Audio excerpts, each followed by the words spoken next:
À la naissance, nous portons déjà en nous la semence d'un cerveau puissant, environ 100 milliards de neurones.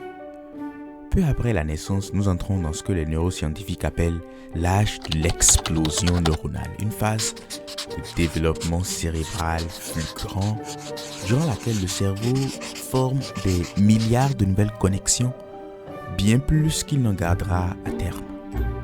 Nous atteignons la puberté avec environ 150 000 milliards de connexions. Il y a au moins deux choses que le développement du cerveau révèle. En premier, la rapidité de nos capacités mentales est liée à la solidité de notre câblage neuronal qui dépend en grande partie de nos gènes.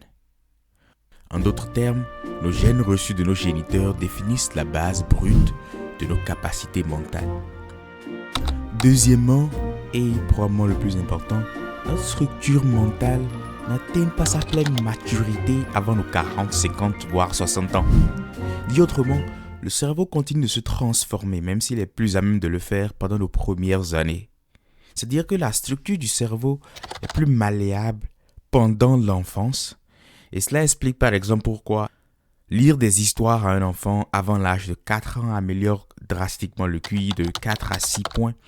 Je parlerai du QI plus tard dans la vidéo, et continue de développer les compétences verbales après cet âge.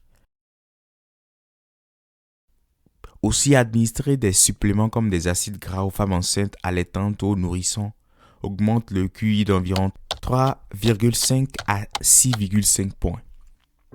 Parfois, l'effet de l'environnement est beaucoup plus drastique, plus spectaculaire. Au début des années 1990, avec le chaos politique en Roumanie, des centaines de milliers de bébés abandonnés dans les orphelinats vivaient dans des conditions misérables.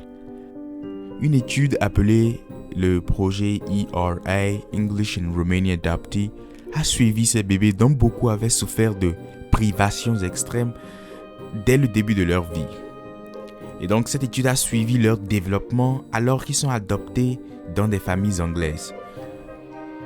L'étude a montré une augmentation drastique du QI moyen de 60 à 109 points, soit un gain de 59 points et une quasi-inversion des effets de la privation pour les orphelins adoptés au Royaume-Uni avant l'âge de 6 mois.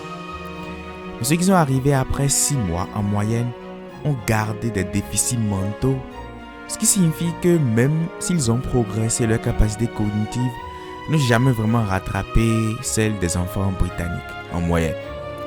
Tout cela pour dire que le cerveau est plus malléable et réceptif aux changements dans les premières années de la vie. Maintenant, comme dit plus tôt, ce qui est à la fois fascinant et encourageant, c'est que la maturation du cerveau ne s'achève pas avant un âge avancé, surtout quand l'on reste actif intellectuellement et physiquement. C'est justement la substance de cet épisode, le 6e de la série sur la science de l'apprentissage. Et je pense que c'est bien sûr cela que vous devriez probablement concentrer votre attention, vu que vous ne pouvez pas vraiment changer les gènes que vous avez reçus de vos parents, ni réécrire ou refaire votre enfance. Et j'espère aussi que vous n'avez pas 70 ans au moment où vous regardez cette vidéo. Pour justifier et explorer cette idée forte, celle d'un cerveau en maturation tout le long de la vie, et ce que cela implique, je vais me concentrer sur 3 éléments: la myélinisation, la reprogrammation des actions avec la pratique persistante et ce que les scientifiques appellent la neurogénèse. Premièrement, la myélinisation. Une partie de la maturation du cerveau qui se produit jusqu'à un âge avancé, c'est la myélinisation des connexions entre les cellules nerveuses. La myélinisation, c'est le processus par lequel une substance appelée myéline, présente dans le cerveau, s'épaissit autour des connexions neuronales, un peu comme l'enrobage plastique autour du fil d'une lampe. Plus on mène d'efforts pour développer une compétence spécifique, plus la myélinisation augmente autour des connexions neuronales liées à cette compétence, et plus cette compétence devient fluide, facile, presque naturelle. Par exemple, chez les pianistes, l'augmentation de la pratique est corrélée à une augmentation de la myélinisation des fibres nerveuses associées au mouvement des doigts et au processus cognitif impliqué dans la création musicale. Et ces changements ne sont pas observés chez les non-musiciens.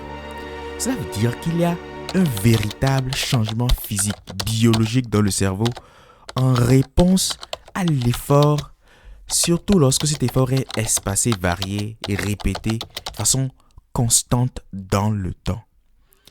Et cela signifie aussi que croire que vous pouvez progresser, apprendre, vous améliorer, ce n'est pas juste de l'optimisme, c'est la réalité. Il y a réellement des changements biologiques dans votre cerveau quand vous investissez dans une chose, des changements qui rendent la chose que vous faites beaucoup plus facile, qui font en sorte que la chose vous vient beaucoup plus naturellement. Et c'est justement ce que la psychologue Carol Dweck appelle le growth mindset. Donc je pense qu'une traduction approximative, c'est une mentalité de croissance. Deuxièmement, il y a une reprogrammation des actions dans le cerveau avec la pratique constante dans une autre zone du cerveau. Les recherches montrent que lorsqu'on répète quelque chose jusqu'à la maîtrise, jusqu'à ce que cela devienne une habitude mentale ou physique, les étapes de l'action de la compétence sont recodées dans une autre partie du cerveau différente de celle qui contrôle nos actions conscientes. Cette zone, c'est ce qu'on appelle les ganglions de la base, une région contrôlant notamment les mouvements automatiques comme le mouvement des yeux. C'est exactement ce qui se passe lorsque vous tapez sur un clavier sans regarder les touches avec une vitesse élevée, ou lorsque vous parlez une langue sans vraiment réfléchir consciemment à chaque mot. Il est presque certain qu'avec assez d'intérêt, on peut apprendre à peu près n'importe quoi et faire en sorte que les étapes pour y arriver soient recodées, encodées de manière à rendre l'exécution de la tâche automatique et inconsciente. Certaines personnes pensent qu'elles ne sont juste tout simplement pas douées pour certains domaines qu'elles aiment, des domaines pour lesquels elles ont de l'intérêt à cause de leur intelligence brute, telle que mesurée par le quotient intellectuel QI. Et peut-être qu'elles ont raison. Mais avant de tirer des conclusions hâtives, écoutez ces deux faits par rapport au QI. Le quotient intellectuel est un chiffre qui sert à évaluer les capacités mentales d'une personne en les comparant à celles d'autres personnes du même âge. Il mesure l'intelligence fluide, qui correspond à la capacité à résoudre des problèmes nouveaux, à réfléchir rapidement, à s'adapter à des situations inédites. L'intelligence cristallisée, qui correspond aux connaissances que l'on a accumulées au fil du temps, comme le vocabulaire, les faits appris, la culture générale. Évidemment, les deux sont liés l'un à l'autre. Cette mesure a ses défauts, mais elle reste relativement stable. Elle est presque par définition culturelle, car le contenu des tests est toujours lié à une langue, un ensemble de connaissances valorisées par une certaine culture. Mais mettons cela de côté et pour un instant, prenons le QI pour ce qu'il prétend mesurer. Premier élément, la distribution du QI. Le QI suit une distribution que les statisticiens ont baptisée de normale. Telle que, si vous avez un QI de 100, vos capacités cognitives générales correspondent au niveau moyen d'intelligence dans la population occidentale tel que mesuré par les tests de QI. Cela veut dire qu'il existe des individus doués avec des capacités cognitives élevées, environ 15% de la population, 2 à 3 personnes sur 20, et qu'à l'autre extrême, il y a aussi des personnes en difficulté pour accomplir certaines tâches élémentaires, environ 2 à 3 personnes sur 20, donc soit 15% de la population. Cela signifie aussi que la grosse majorité, plus des 2/3 de la population, environ 15-16 personnes sur 20, se situe autour de la moyenne. Moyenne suffisante pour contribuer significativement à la civilisation humaine, au moins de la façon dont elle est organisée dans la culture occidentale. C'est le premier fait. Deuxième fait lié au premier est que le QI explique environ 25%, la référence à la description, des différences de réussite scolaire entre individus et environ 15% des différences de revenus à l'âge adulte. Et donc, quand on combine ces deux faits, on se rend compte rapidement vous avez très probablement suffisamment de capacité intellectuelle pour réussir dans les domaines qui piquent votre intérêt, puisque factuellement, il y a tellement plus de chances que vous soyez dans la portion QI moyen à élevé de la population. L'autre chose, c'est que le fait d'être suffisamment intelligent n'est ni la seule, ni la principale chose dont vous aurez besoin pour réussir. 75% de vos résultats scolaires viennent d'autres paramètres et 85% de votre revenu à l'âge adulte vient d'autres éléments. Du travail, savoir apprendre, savoir coopérer avec les autres, développer une confiance en vous, construire une réputation.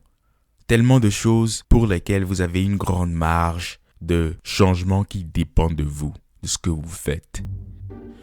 Et donc l'idée c'est que bien que nos capacités naturelles importent, en grandissant nous avons tous une marge de progression significative.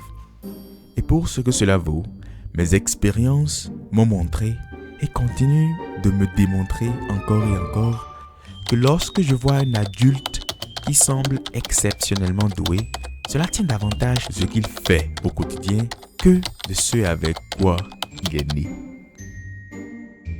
Troisième élément qui sous-tend l'idée d'une maturation continue du cerveau, la neurogénèse.